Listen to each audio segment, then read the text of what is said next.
group from Zambales. Ito, naalala ninyo? Importante ito.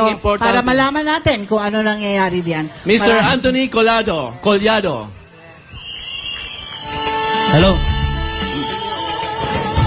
Oh, magandang hapon sa lahat po. Ang panawagan ko lang din po sa ating mahal na Pangulo. Lagi namin sinasabi na ang hinanaing ng aming mga sektor ng mga mangingisda ay yung malaya kami mangisda sa Scalboro. Mabuhay si Duterte! Yeah! Siya ang nakapagpapasok sa amin sa Masinloc, sa Scalboro Sol. Malaya kami nakakapangisda doon. Ngayon, bumisita sa amin ang mga politiko. Tinignan ang aming sitwasyon.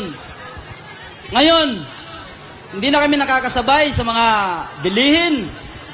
Sana ba yung 20 pesos na ang kilo na bigas? Di ba wala? Pero ngayon, wala na talaga ang 20 pesos. 60 pesos!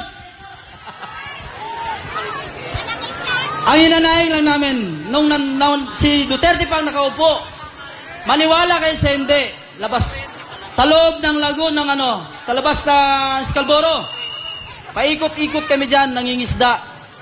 Welcome kami, kaibigan namin ang China. Kaya mga kaibigan, sana madinig ng ating mahal na Pangulo ang ating mga hinanaing na sektor. Kahit sa buong bansa, sektor ng mga mangingisda, dapat marinig niya ang mga hinanaing dahil kami ang mga mangingisdang mahirap. Mahirap kami mangingisda sa totoo lang. Lalo pag bumabagyo. Bakit? Bumabagyo lang ba tayo bibigyan? Dapat kahit hindi bagyo, kailangan niya tayong suportahan. Mga kaibigan, mahal natin ang dating Pangulo. Pero ngayon, ewan ko, mahal ba natin ngayon ang dating Pangulo? Ang ngayong Pangulo? No way, hindi! Mabuhay ang maisog! Mabuhay